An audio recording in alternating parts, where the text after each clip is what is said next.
Hi Anton, nice to see this first set of essays from you. Great, let's take a look at what you wrote. This is the one about the enjoyable activity instead of reading. Here's what you said.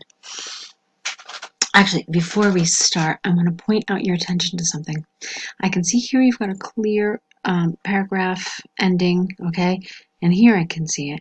But here, because your line goes right to the end of the line, your sentence rather goes right to the end of the line, it's really a good idea, and I want you to get into the habit of leaving an entire line between each of your paragraphs. Paragraphing in task 2 is really important, far more important than you can probably imagine. So the best way to show where your paragraphs begin and end is by leaving a space between, okay? I just want to start off by saying that. Now let's take a look at what you actually said.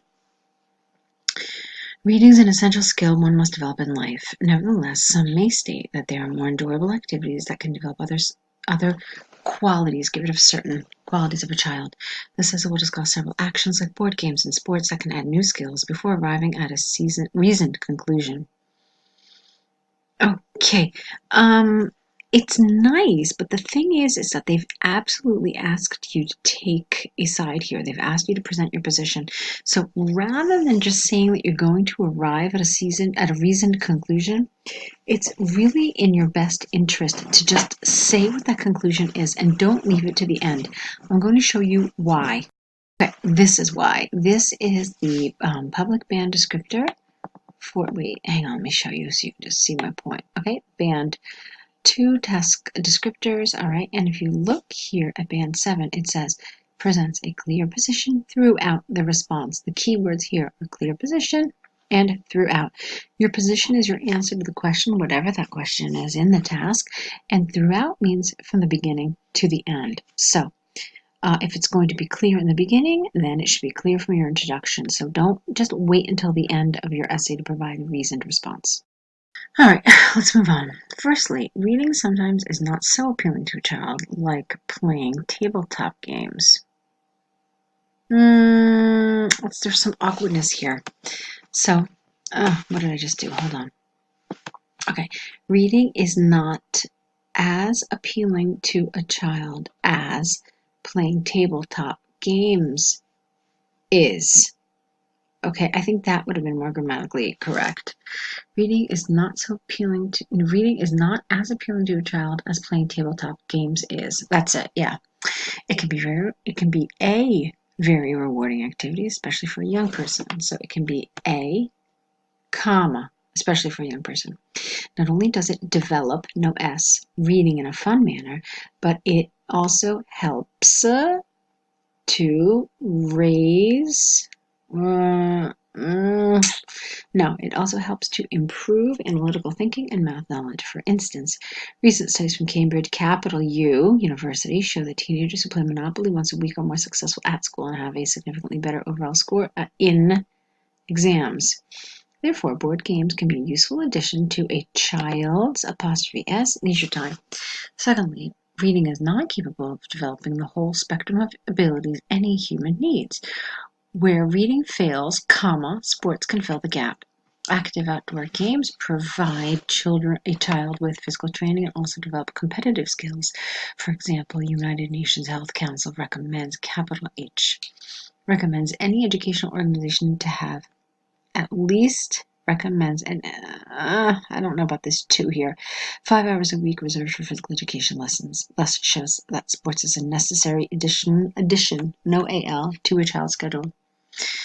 To conclude from the examples given, it is strongly believed that a lot of basic skills needed for a healthy and productive life are better developed by a child while playing board games or training in the sports hall. I think it's inarguably, not un. Reading stays the main way of studying. No, reading remains the main way of studying, but other activities are most welcome too. Okay, this is nice for your first essay. It's accurate. It definitely uses the template, so that's very good. Well done. There's one problem that I can see, and in addition to what we've already talked about, and it deals with task achievement once again. So, what's the problem? The problem is that it talks about better skills and creativity. You did not talk about creativity here at all. Now, when you saw it in the task, they definitely want you to focus on it because they've separated it from the better skills, okay? Which means that you absolutely have to reserve some amount of time in this essay to analyzing creativity and what activities can help creativity, okay? That's a pretty big deal. That's going to reduce your score for task achievement considerably. So make sure that when you're reading these tasks, you're really following the instructions and including everything that they've asked you to talk about. Let's move on now to your second essay. All right, let's take a look at this one now about schools, whether they should entertain or if they should be educational only. All right, in the last 20 years, the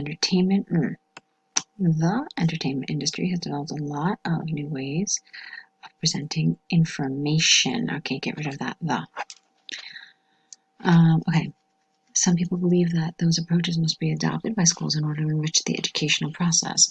Others, however, say, not are saying, others, however, say that distractions of any kind ought to be excluded from schools. This essay will discuss both views before arriving at a reasoned conclusion. I have already told you my feelings about this and that I don't agree with this approach. Let's move on. On one hand, new media sources can provide a richer experience and show students sides of the topic, no comma, that were reachable not so long ago.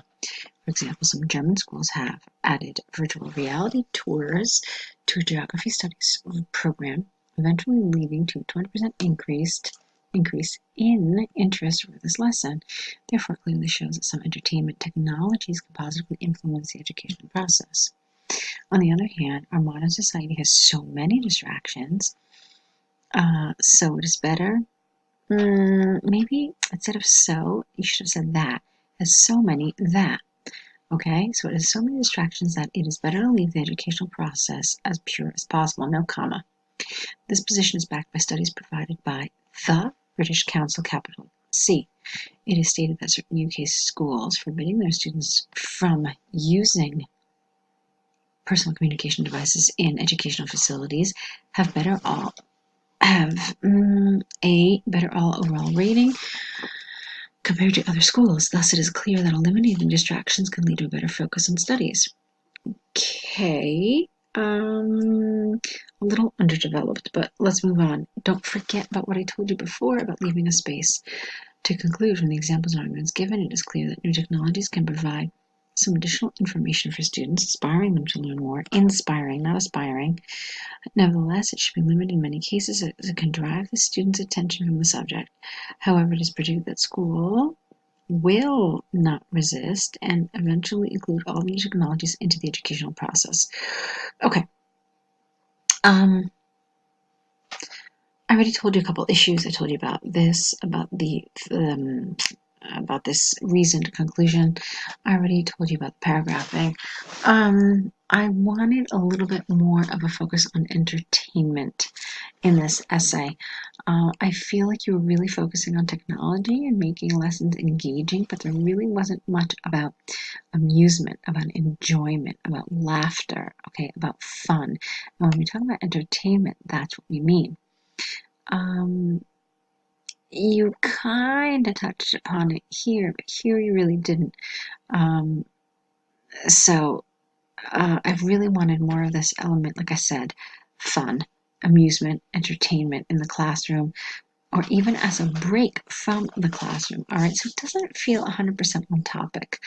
On the other hand, everything was well controlled in terms of the coherence and cohesion. Your grammar was fine, vocabulary was fine, all those elements were well controlled. So you're definitely off to a good start, but I absolutely want you to focus really a lot more on the question and how you need to go about answering it, making sure that you are faithful to the actual question being asked of you. So let's talk about what your next steps are. Your first step is to correct these essays based on this video correction. Your second step is to create an error correction list where you write down the mistakes pointed out, and then next to each mistake, write what the corrected version would be. That's a list you're going to add to with each essay correction you get back.